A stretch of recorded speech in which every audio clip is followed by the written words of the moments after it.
pinakahuling kaganapan at nagbabagang balita. Ito ang PNN Police News Network. At ngayon, ang inyong mga tagapagbalita.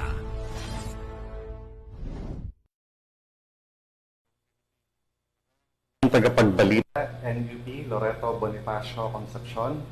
At ngayong araw ng Lunes, panibago na namang beauty queen ang ating mga kasama ngayong araw bilang special guest co-host. Walang iba kundi si Ms. Stephanie Ladignon, Miss Global Universe Philippines 2025. Magandang umaga sa iyo, Ms. Stephanie, at welcome po sa ating programa. Bumati muna kayo sa ating mga ka-PNM, Ms. Stephanie. Magandang umaga po, Sir Eton, at sa ating mga tagapanood ngayon.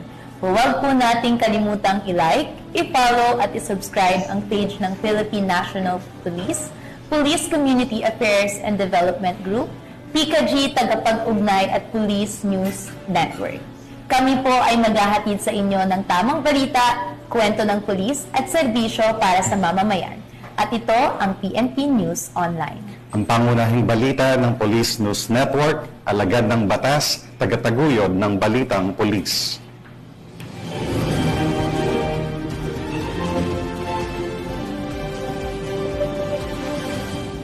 Narito ang mga balitang dapat niyong abangan. Tinatayang 1 milyong pisong halaga ng smuggled cigarettes nasabat sa Palawan. Miyembro ng Communist Terrorist Group sumuko sa mga otoridad sa Eastern Samar. At police response mas pinaigting. Chief PNP Police General Torre ikinatuwa ang feedback ng publiko.